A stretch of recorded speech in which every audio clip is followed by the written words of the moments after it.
A new Associated Press poll is finding that Americans' confidence in air travel is dropping. 64% still think that flying is safe, but that's down from 71% last year.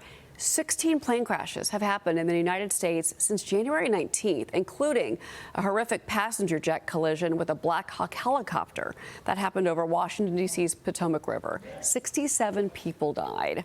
I want to bring in Association of Flight Attendants CWA President Sara Nelson. Sara, good morning to you. So I want to get your thoughts about first these recent crashes and the crews and what everyone's kind of talking about in the industry, but also the fact that Americans are jarred by these incidents in such a short amount of time.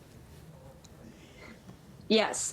So the crews all across the country are concerned about this, but I want to really emphasize that aviation is still the safest form of travel in the world.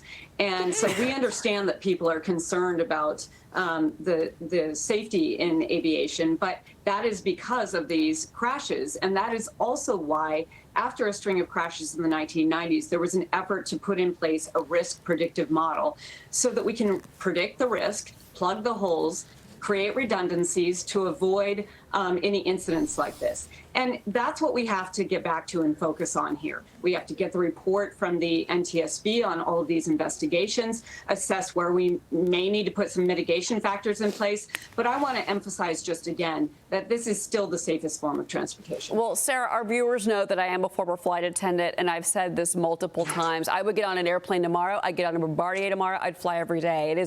You are more likely to perish in your car or by a bee sting than you are in an aircraft. It's just, I think that these have happened so close together, and it's understandable. And, you know, this has been a big job for Transportation Secretary Sean Duffy. And he's talking about the issues that are plaguing the FAA right now. Watch him. The FAA uses their own internet, right? SpaceX everyone uses the internet.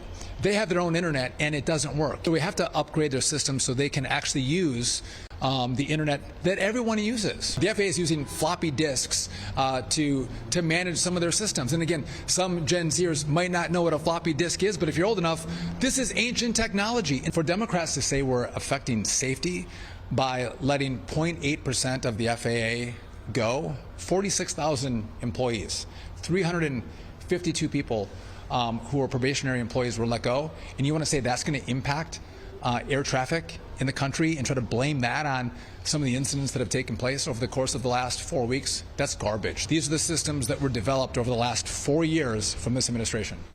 Sara, your reaction to that? Well, I would agree that the system is outdated. We've been saying that for quite some time, and that's why we were so focused on getting the FAA bill passed this last year.